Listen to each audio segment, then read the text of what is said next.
Aquests dies, al País Valencià, estem veient com és de perillós posar incompetents i endollats a gestionar la cosa pública. Lamentablement, però, això no només passa al País Valencià. A Catalunya també es posen endollats i amics de partits a dirigir àrees fonamentals de la vida pública. Per això hem fet aquest vídeo, per tal que tothom conegui qui és el nou cap d'infraestructures.cat nomenat per Salvador Illa, Isaías Táboas. Comencem. Aquesta és la seu d'Infraestructures.cat, una empresa pública de la Generalitat de Catalunya que s'ocupa de coses tan importants com, atenció, gestionar séquies, construir carreteres, fer ponts sobre els rius o fer edificis dels parcs de bombers, dels CAPs o de les escoles del nostre país. Doncs bé, malgrat la importància d'aquesta empresa per la vida i la seguretat dels catalans, el passat 1 d'octubre, Salvador Illa va posar al capdavant d'Infraestructures.cat un endollat professional, Isaías Táboas. Posar endollats a gestionar coses importants és un perill enorme. Per això, a octubre creiem que és imprescindible que tothom sàpiga qui és Isaías Táboas, nomenat per Salvador Illa. Això potser us sona, perquè va ser un escàndol.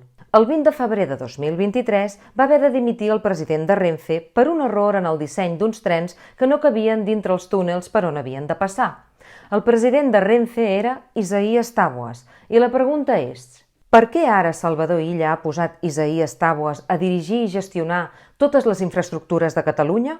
L'any 2004, José Montilla va ser nomenat per Rodríguez Zapatero com ministro d'Indústria, Turismo i Comercio del govern d'Espanya. Una de les primeres decisions de Montilla va ser nomenar Isaías Táboas com el seu cap de gabinet. El 2006, Montilla es converteix en president de la Generalitat i nomena Táboas com el seu secretari de la presidència. A l'octubre de 2010, Montilla deixa de ser president, però al novembre del mateix any, Isaías Táboas ja té una nova feina, secretario de Estado de Transporte del ministro de Transportes, José Blanco. Al desembre de 2011 cau el govern de Zapatero i Táboas també cau i ha de buscar-se la vida al sector privat i funda, atenció, el Observatorio de las Ideas. Ho explica Táboas al seu LinkedIn. He conceptualizado la idea de negocio, he articulado la estructura societaria y me encargo de impulsar el desarrollo del proyecto. I què fan a l'Observatorio de las Ideas? Al seu web expliquen que aporten inteligencia global a los líderes, perquè es veu que resulta fundamental para los líderes estar atentos a las nuevas ideas. A la pràctica, el Observatorio de las Ideas és una revista amb resums de 700 paraules de Idees para los líderes. Però què són aquests líders que paguen per aquests resums? Professors d'universitat, investigadors, líders empresarials? Doncs no. Amb una cerca ràpida a internet descobrim que l'Observatorio de las Ideas viu, bàsicament, dels diners públics. Aquests són alguns dels molts contractes de les administracions públiques, la majoria en mans del PSOE i del PSC, que paguen subscripció a la revista de Táboas. Ajuntament d'Esplugues, 3.120 euros l'any. Ajuntament de l'Hospitalet, 3.120 euros l'any. Generalitat Valenciana el 2023, 3.120 euros l'any. Diputació d'Osca, Diputació de Pontevedra, l'àrea metropolitana de Barcelona amb Colau al capdavant, més de 25.000 euros en 3 anys.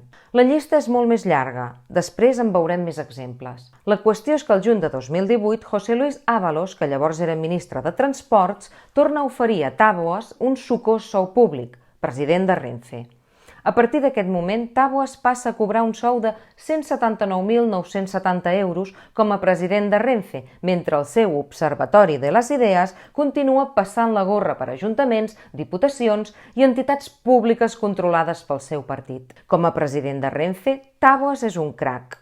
Anem al divendres 9 de setembre de 2022.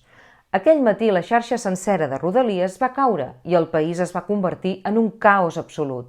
Quan li van demanar per aquest tema, va dir això. Tenim en línia el president de Renfe, Isaías Táboas. Bon dia. Bon dia. Com es pot garantir que no torni a passar un col·lapse com aquest? Perquè no és el primer cop que passa. El 2015 també va haver-hi ja una avaria similar a aquesta que crec que va tenir la xarxa aturada durant 2 hores. Pues suposo que aquest era un sistema nou. He llegit que era un sistema que havien implantat amb un software nou el 2021 i amb una migració i amb una actualització, precisament l'actualització perquè tot hi vagi millor, hi ha hagut un problema. Tot i així, les Rodalies de Barcelona tenen la qualitat, en el que es refereix a puntualitat, de les més altes d'Europa. Pocs mesos després, Taboas va acabar dimitint pel tema dels trens que no passaven pels túnels i perdia el seu sou de 179.000 euros. Però no patiu. Recordem, Taboas va ser nomenat secretario de Transportes el 2010 per José Blanco. Doncs bé, aquell mateix any va esclatar un escàndol que implicava directament José Blanco, el cas Campeón, un cas que tenia una pota a Catalunya.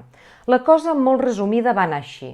Els tècnics de l'Ajuntament de Sant Boi de Llobregat van denegar el permís d'apertura d'una nau d'un poderós empresari gallec amic de José Blanco, José Antonio Orozco, de l'empresa de transports Azcar. Orozco es va posar com una moto i va fer un parell de trucades. La cosa és que Orozco tenia el telèfon intervingut per un jutge. Atenció! Primera trucada, el 30 de desembre de 2010. Orozco parla amb un empleat d'Azcar i li explica que ja sap qui és l'alcalde de Sant Boi, Jaume Bosch. Diu Orozco: «Vamos a ver si nos recibe este Jaume Bosch de los cojones y a ver qué coño hacemos. Déjame hacer una gestión. Voy a llamar a Pepe Blanco a ver si manda algo allí o cómo carallo lo hacen». Minuts després, Orozco truca a José Blanco i li explica els problemes que té a Sant Boi. I Blanco li pregunta si l'alcalde és nuestro. I Orozco contesta: «Es del PSC, joder». I Blanco diu: «Vale, pues yo hablo con ellos, no te preocupes». Sabeu a qui va enviar José Blanco a parlar amb l'alcalde de Sant Boi? Efectivament, a Isaías Taboas, per la qual cosa va acabar declarant davant el jutge. En una conversa enregistrada per la policia pocs dies més tard, Orozco diu: «Ayer estuve con el alcalde de Sant Boi. Nos han dado todo tipo de facilidades. Siempre es bueno tener un amigo ministro en el gobierno de tu país». La cosa és que José Blanco era forat i llavors el cas el va portar al Tribunal Suprem, que va acabar arxivant el cas de manera escandalosa en contra del criteri de la Fiscalia i el jutge instructor. Bé, la qüestió és que quan Blanco va deixar de ser ministre, va fundar la consultora Acento, que es dedica a fer lobby. A octubre ja vam dedicar un vídeo a Acento, però resumint molt, la cosa funciona així. Si una empresa necessita que s'aprovi una requalificació o una normativa, pot contractar Acento i els d'Acento fan servir els seus contactes i la seva agenda per pressionar els polítics en favor del seu client. Bàsicament, Acento és una manera de treure diners dels contactes que Blanco va fer durant la seva etapa de ministre del PSOE. Però atenció, si necessites contactes d'altres partits que no siguin el PSOE, Acento també et pot ajudar. Atenció amb els companys de José Blanco a Acento. Alfonso Alonso, exministre del PP.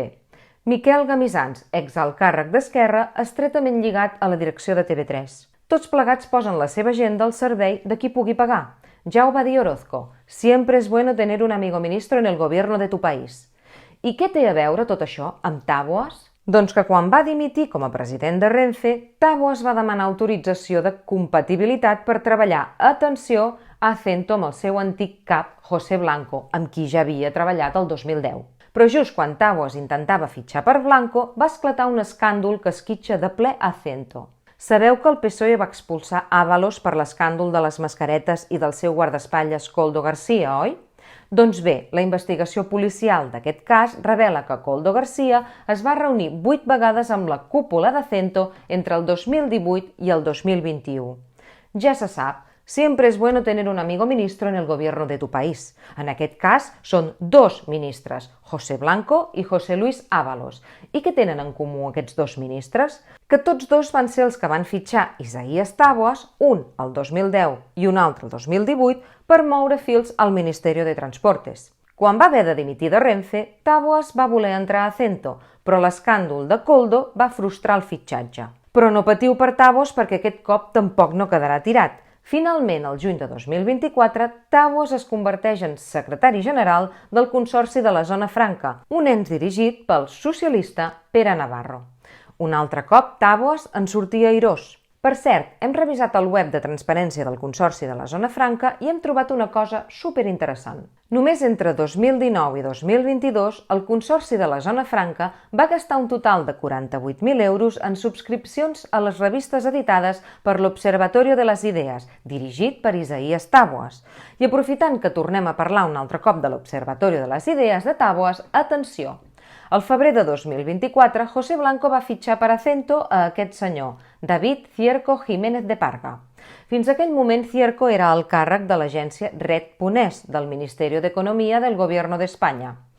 Doncs hem revisat els contractes menors de Red.es i hem descobert que Red.es també ha destinat milers d'euros a l'Observatorio de les Idees de Tàboes. Aquests són només alguns dels contractes. A octubre estem treballant per saber la xifra total de diners públics que s'ha embutxacat la revista de Tàboes. Acabem. Fins ara hem vist que Tàboes és un expert en aconseguir càrrecs públics molt ben remunerats, que Tàboes té amics poderosos com José Blanco, José Luis Ábalos o Pere Navarro, que li han proporcionat durant anys aixopluc a tota mena d'empreses públiques. I hem vist que Tàboes té una gran habilitat per muntar xiringuitos com l'Observatorio de Idees i una gran habilitat per embutxacar-se desenes de milers d'euros públics atorgats pels seus amics del PSOE i del PSC. Ara veiem com Salvador Illa posa Isaías Tàboes al capdavant d'Infraestructures.cat, una empresa pública que s'ocupa de coses tan importants com, atenció, gestionar sèquies, construir carreteres, fer ponts sobre els rius o fer els edificis dels parcs de bombers, dels CAPs o de les escoles del nostre país.